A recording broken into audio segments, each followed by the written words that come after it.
बलिया से जनकोटा परीक्षा बहिष्कार के निर्णय पर कायम। इस बार होने वाले जेएनसीयू की परीक्षाओं का होगा बहिष्कार।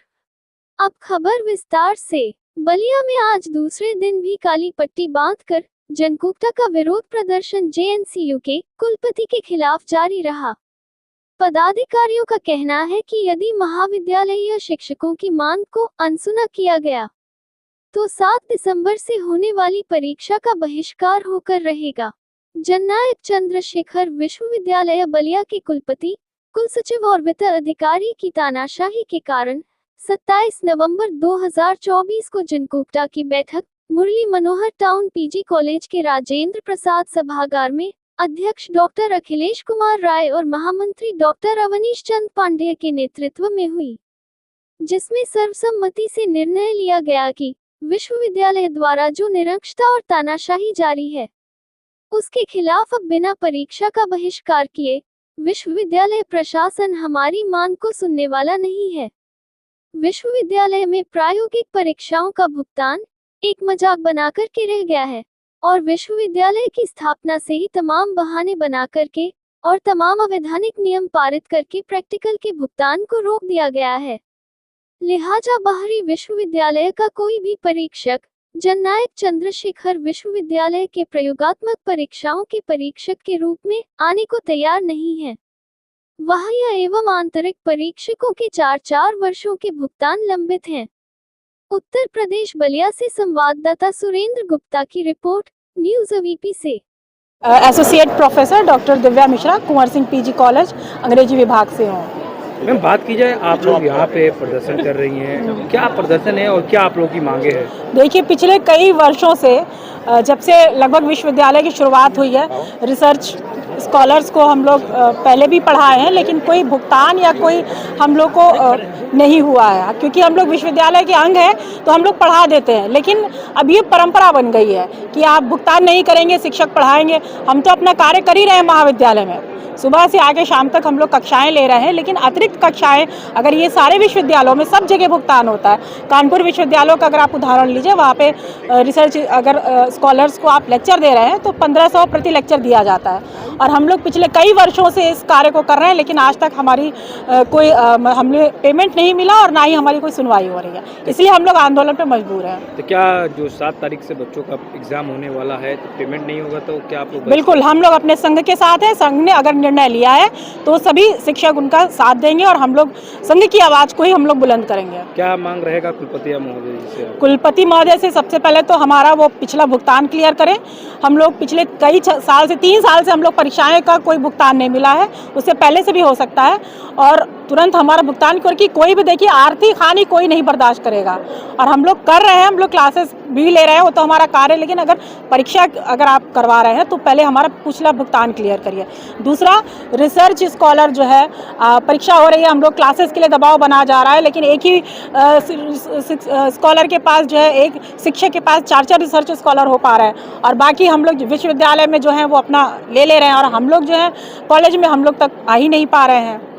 तो ये सबको ये जो हमारा जो नारा है कि सभी शिक्षक के पास मिनिमम एक आप कर दीजिए, उसके बाद फिर आप 2 या 3 जो भी जिसका है वो अपना करे, कोई दिक्कत नहीं है। प्रोफेसर सच्चिदानंद, कुंवर सिंह महाविद्यालय शिक्षक संघ इकाई महामंत्री पद पर हूँ। अभी जिससे देखा जा रहा है कि आप लोग प्रदर्शन कर रहे हैं, अलग अलग महाविद्यालयों में प्रदर्शन जारी है, कैसा ये प्रदर्शन चल रहा है और क्या आप लोग की मांगे है? ये प्रदर्शन 27/11/2024 को जनकोटा के तत्वाधान में एक मीटिंग हुई थी, जिसमें कहा गया था कि कुलपति महोदय, यदि हम लोग की पूर्ववत मांगे जो बिल हमारी पड़ी हुई है पहले से, जो चाहे मुख्य परीक्षा हो चाहे प्रायोगिक परीक्षा हो, सभी हमारे विश्वविद्यालय की तरफ से रोकी गई हैं, अब तक भुगतान नहीं हो पाया है। ये हमारी मांग है कि जब तक इनका भुगतान नहीं होता है तब तक जो है हमारी ये परीक्षा जो होने वाली है बाद में, अभी जो होने वाली परीक्षा है उसको हम बहिष्कार करेंगे। क्या लगता है कि जिस तरह आप लोग बच्चों का 7 तारीख का एग्जाम है, आप लोग धरने पे हैं, तो क्या आप लोग की मांगे पूरी होगी? अब हम विश्वविद्यालय से मांग करते हैं, कुलपति से मांग करते हैं, यदि हमारी मांग पूरा कर लेते हैं तो परीक्षा होगी, नहीं मांग पूरा करेंगे तो नहीं परीक्षा हो पाएगी, रोकेंगे परीक्षा, बहिष्कार होगा परीक्षा। डॉक्टर अवनीश चंद पांडे, महामंत्री जनकोटा। कल भी मैंने आपको बताया था, आज आप हमारे सभी शिक्षकों के बयान को आप सुन लिए। सभी शिक्षक विश्वविद्यालय के भुगतान न करने के रवैये से विश्वविद्यालय की मनमानी से पीड़ित हैं। पिछली बार भी उन्होंने हमें भुगतान का आश्वासन दे के परीक्षा करा लिया, इस बार भी उनकी वही चाल है। इस बार शिक्षक मन बनाए हैं कि यदि भुगतान नहीं तो इम्तहान नहीं, परीक्षा नहीं होगी और हम उस परीक्षा का बहिष्कार करेंगे। और सभी कॉलेजों पर, अभी आप टीडी कॉलेज भी जाइए और मैं तो कहता हूं कि उनका भी इंटरव्यू लीजिए कि आप अन्य विश्वविद्यालयों में भुगतान हो रहा है और आप वसूली कर रहे हैं, फीस ले रहे हैं, तो भुगतान क्यों नहीं करेंगे? ये तो तानाशाही है कि आप फीस लें, 50,000 रुपये एक रिसर्च स्कॉलर से फीस लिया जाए। हमारे शिक्षक भी कुछ रिसर्च स्कॉलर हैं, ये उन विद्यार्थियों से 10-15 हज़ार रुपये अधिक भुगतान किए हैं विश्वविद्यालय को, उसके बावजूद भी आप भुगतान नहीं कर रहे हैं। कानपुर में हो रहा है, विद्यापीठ में हो रहा है, गोरखपुर में हो रहा है, आप क्यों नहीं भुगतान करेंगे? फीस किस नाम पर आप ले रहे हैं? और प्रयोगात्मक परीक्षाओं का तो ये विश्वविद्यालय भुगतान आज तक किया ही नहीं है और प्रयोगात्मक की फीस लेता है शासन। लेकिन बच्चों का जो 7 तारीख से एग्जाम है, क्या उसका आप लोगों का बहिष्कार? बिल्कुल बहिष्कार। लड़कों के खिलाफ हम नहीं, इन लड़कों को वो कुलपति जी पढ़ाते हैं कि कुल सचिव पढ़ाते हैं, आप बता दीजिए। हमारे ये शिक्षक ही पढ़ाते हैं। अच्छा, हम इनका प्रैक्टिकल लेने के लिए बाहरी टीचर को बुलाते हैं, वो कहता है कि आपके विश्वविद्यालय में प्रैक्टिकल का कोई भुगतान नहीं होता, हम नहीं आएंगे। अब एक्सटर्नल कौन बनेगा, आप बताइए, कौन बनेगा?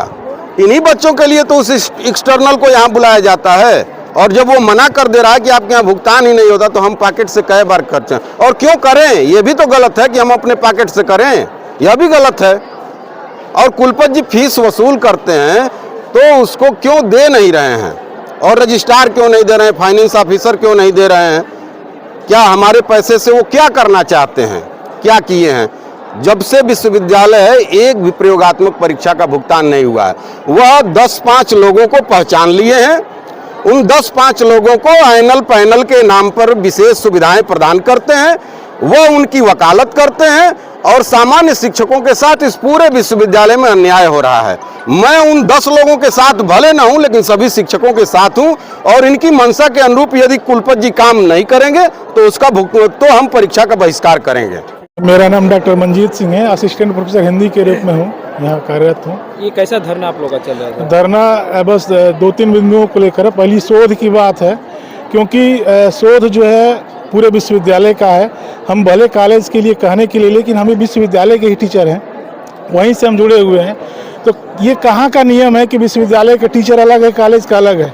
दूसरी बात जो है, जैसे कि जब कोई व्यक्ति, हम लोग जैसे अभी 7-8 महीने हो गए जब जाते हैं बाहर परीक्षा लेने, तो अपने पैसे से जाना और आना, ये कहाँ का न्याय है? कहीं का न्याय नहीं है। अगर वास्तव में देखा जाए कि जो सरकारी गजट भी है, गजट भी कहता है कि यदि हम अग्रिम लेते हैं तो 15 दिन में, यदि हम ड्यूटी करते हैं तो उसे 1 महीने में सेटल करना है। तो यह विश्वविद्यालय के ऊपर डिपेंड करता है कि वो किस तरीके से मामले को जो है सॉल्व करता है।